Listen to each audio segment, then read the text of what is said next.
नमस्कार। अजय चतुर्वेदी। आज मैं पुनः आपके सामने उपस्थित हुआ हूँ वाराणसी में गंगा माँ गंगा की दुर्दशा को लेकर के, जो हालात उत्पन्न हुए हैं उसको लेकर के। हालात बहुत चिंतनीय हैं। आपको याद होगा, हाल के दिनों में दो शोध परक स्टोरी मैंने आपको बताई, जिसमें एक बनारस हिंदू विश्वविद्यालय के न्यूरोलॉजी विभाग के हेड डॉक्टर वीएन मिश्रा के नेतृत्व में 5 साल तक चले शोध के बाद उसका जो निष्कर्ष आया, उसके आधार पर ये बताया गया कि गंगा के जल से पार्किंसन, डिमेंशिया, कैंसर जैसे घातक जानलेवा बीमारियां हो रही हैं। वहीं दूसरी तरफ पर्यावरण विभाग की ओर से प्रोफेसर कृपाराम ने जो बताया वो और भी चिंतनीय है। खुद माँ गंगा अपने वजूद के लिए जद्दोजहद कर रही हैं, संघर्ष कर रही हैं। प्लास्टिक का कचरा विष बन करके माँ गंगा को समाप्त करने की ओर बढ़ चला है। वो जीवनदायिनी माँ गंगा आज अपने जीवन के लिए संघर्षरत है। हालात यही नहीं है, हालात इतने बिगड़ चुके हैं कि घाट किनारे, ये बहुत दिनों से कहा जा रहा है कि घाटों के नीचे नीचे कुछ पोलापन होने लगा है, जिसके चलते जगह जगह सीढ़ियां दरक रही हैं, धंस रही हैं। मई का पहला पखवाड़ा चल रहा है, अभी हाल ही में बीता है, 2 दिन हुआ। आलम यह है कि गंगा में जगह जगह रेत की टीले बन चुके हैं। खतरनाक स्थिति तो ये बनी कि जिसे हम आज राजेंद्र प्रसाद घाट कहते हैं, जिसे प्राचीन में घोड़ा घाट के नाम से जाना जाता था, वहाँ घाट के नीचे अंतिम प्रस्तर सोपान के समीप एक बड़ा सा रेत का टीला बन गया है। कम से कम मेरे जैसे आदमी ने पिछले 6 दशक में ऐसा कभी नहीं देखा जो इस बार हुआ है। विद्वान बता रहे हैं कि ऐसा गंगा की अविरलता में कमी आने या उसके नगण्य होने और गंगा के जल स्तर में के लगातार नीचे जाने के चलते ऐसा हो रहा है। आप सभी जानते हैं कि वर्षों से गंगा प्रेमी, गंगा विशेषज्ञ, नदी विशेषज्ञ इस बात को लेकर के काफ़ी चिंतित हैं कि पहाड़ों पर बिजली पैदा करने के लिए जो नहरें बनाई जा रही हैं, जो बांध बनाए जा रहे हैं, वो कितने घातक हैं। वो पहाड़ों के लिए भी घातक हैं और मैदानी क्षेत्र के लिए भी घातक हैं। लेकिन इस पर सरकार कोई भी हो, तनिक भी ध्यान नहीं दे रही है। नतीजा ये है कि उन बांधों के चलते गंगा की अविरलता निरंतर प्रभावित हो रही है। अब तो स्थिति ये है कि उत्तर प्रदेश की बात करें तो कानपुर के बाद जो गंगा प्रवाह वाराणसी तक पहुंच रहा है, गंगा के जल का प्रवाह, उसे अगर हम नाले का पानी कहें तो ज़्यादा उचित होगा। उसमें गंगा जल लेश मात्र भी नहीं रह गया है शायद। यही नतीजा है कि इसका असर जलीय जंतुओं पर भी पड़ रहा है और इंसानों पर भी पड़ रहा है। जब अविरलता ही नहीं है तो माँ गंगा भी एक सरोवर की तरह, एक गढ़ी की तरह ठहरा हुआ पानी बनती जा रही हैं। अगर प्राकृतिक रूप से गंगा में प्रवाह गंगोत्री से गंगा सागर तक नहीं होता तो शायद आज गंगा अतीत बन चुकी होती। अभी आपको बताया कि घाट किनारे सीढ़ी के पास एक रेत का टीला बड़ा सा उभर आया है राजेंद्र प्रसाद घाट के नीचे। आमतौर पर ऐसा कभी नहीं होता रहा है। गंगा में रेत के टीले कई सालों से बन रहे हैं, उभर रहे हैं, लेकिन वो मध्य में होते हैं, उस पार की तरफ होते हैं। लेकिन घाट जहाँ प्रस्तर सोपान है वहाँ रेत का टीला बना पिछले 6 दशक में मैंने नहीं देखा। अब इसे ग्लोबल वार्मिंग कहें, क्लाइमेट चेंज कहें, या हाल के दिनों में गंगा के साथ बनारस में जो जो प्रयोग हुए हैं, टेंट सिटी से लेकर के और गंगा का नहर बनाने से लेकर के और गंगा में काफ़ी आगे तक बढ़ कर के घाट बनाने से लेकर के हर तरफ से गंगा सिकुड़ती जा रही हैं, उनकी गहराई छिछली होती जा रही है। अब विशेषज्ञों की माने तो घाटों के नीचे रेत का उभार ये बताता है कि गंगा की पारिस्थितिकी में घातक बदलाव हो रहे हैं जो बेहद खतरनाक हैं। गंगा के जलस्तर में जो गिरावट हो रही है उसके लिए गंगा की अविरलता में बाधा तो है ही साथ इस शहर में जिस तरह से प्राकृतिक पानी बरसाती पानी के संरक्षण के लिए, उसे संचित करने के लिए सैकड़ों तालाब, कुंड, सरोवर बनाए गए थे। वो सरोवर, वो कुंड, वो तालाब, वो गढ़हियाँ अब लुप्त प्राय होती जा रही हैं।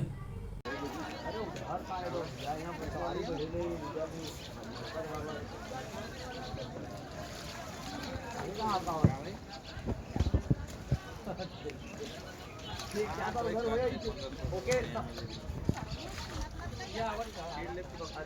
तो के दिखा के कि हम कहना सोच रहा हूं वो आ रहा है मोटो तो रुक के लिए तो बात करा था नीचे। अच्छा आगे आगे ज़्यादातर तालाबों, सरोवरों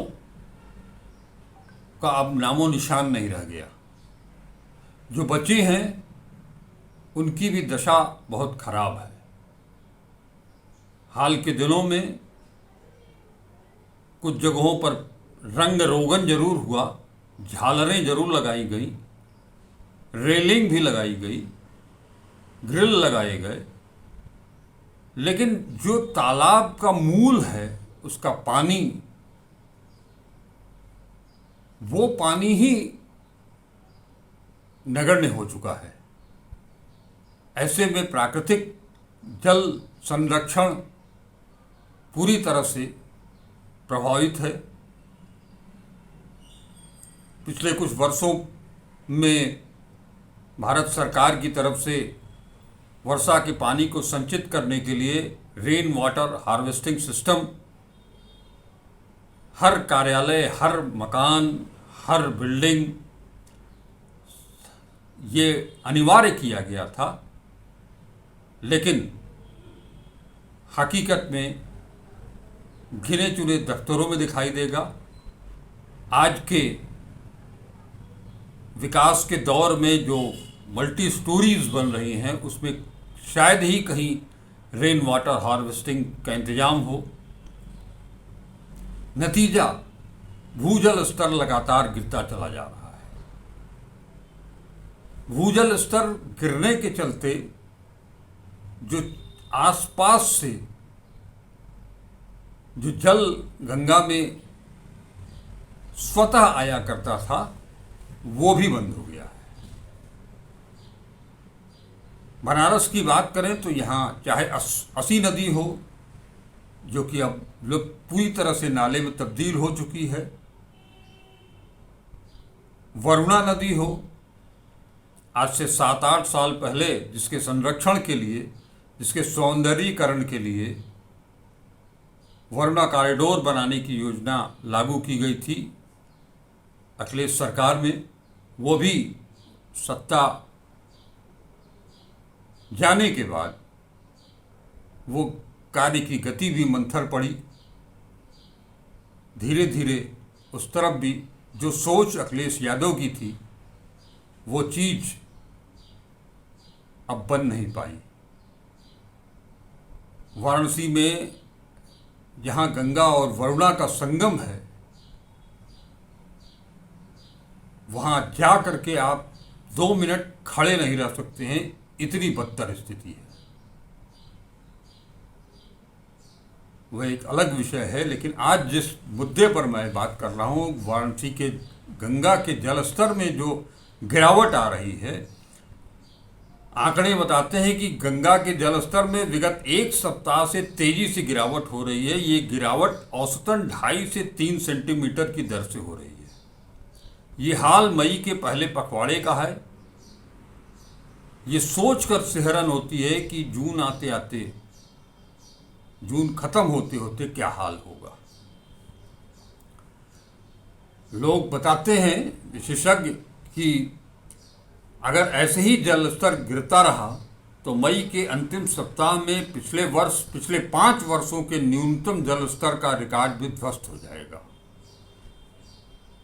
केंद्रीय जल आयोग की रिपोर्ट की माने 16 मई को गंगा का जल स्तर 58.95 मीटर पर रहा। ये पिछले साल 29 जून के 58.11 मीटर से महज 84 सेंटीमीटर ज़्यादा है। आज 17 मई है। ये स्थिति केवल घोड़ा घाट या राजेंद्र प्रसाद घाट या दशाश्वमेध घाट की नहीं, बल्कि मान मंदिर घाट से सिंधिया घाट तक गंगा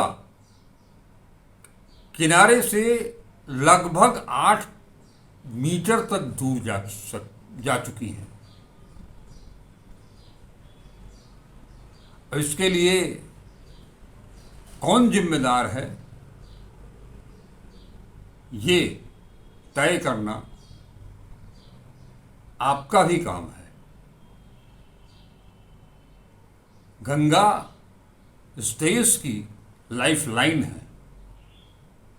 गंगा को हम माँ कहते हैं। गंगा महज नदी नहीं है, इनकी रक्षा हम सब का दायित्व भी है, हमारा कर्तव्य है। इस माँ गंगा को बचाने के लिए, उनकी अविरलता के लिए,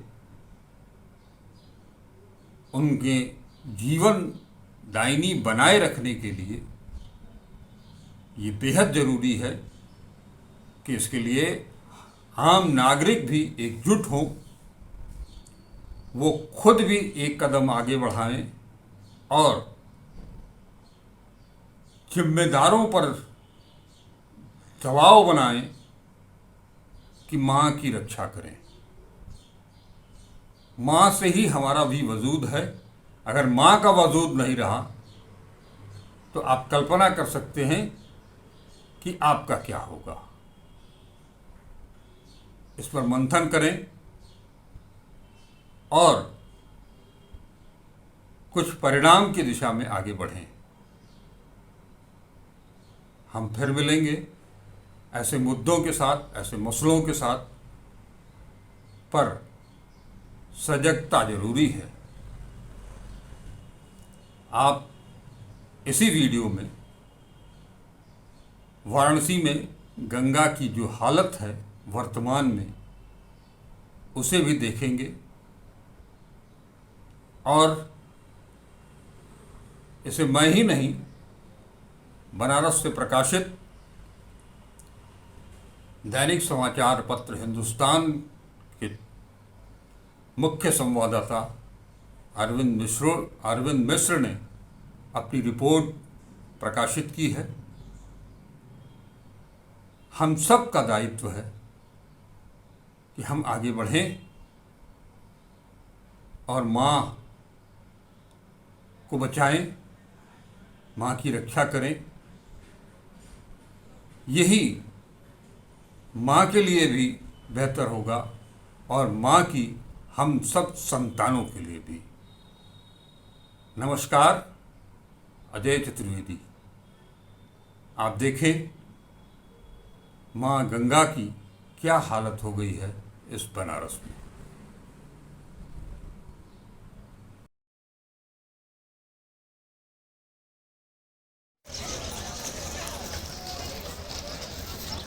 काशी का गंगा घाट, राजेंद्र प्रसाद घाट,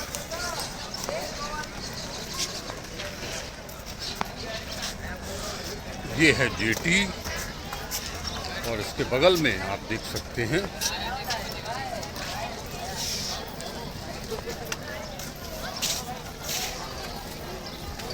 घाट के नीचे, सीढ़ियों के ठीक नीचे रेत।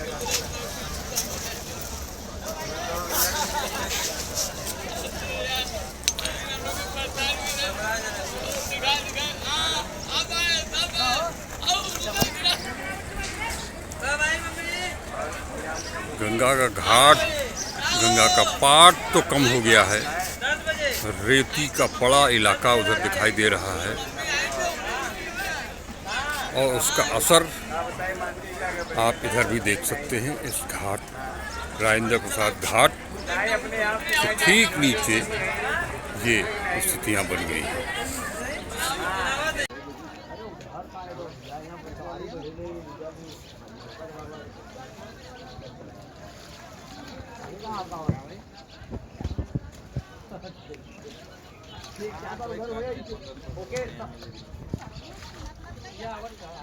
अच्छा तो के दिखा के कि हम गाना सोच रहा हूं वो आ रहा है मोटो बोल तो रुक गई तो भाग करत है नीचे।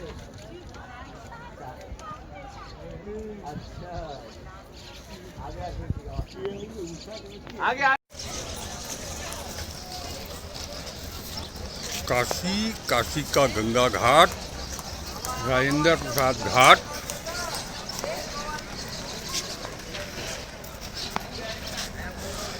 ये है जेटी और इसके बगल में आप देख सकते हैं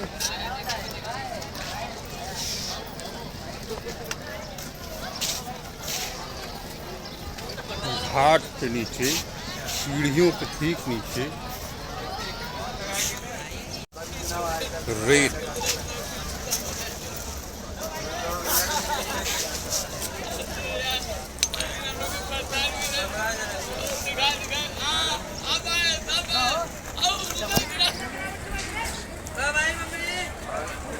गंगा का घाट, गंगा का पाट तो कम हो गया है, रेती का बड़ा इलाका उधर दिखाई दे रहा है और उसका असर आप इधर भी देख सकते हैं। इस घाट, राजेंद्र प्रसाद घाट के ठीक नीचे ये स्थितियां बन गई हैं।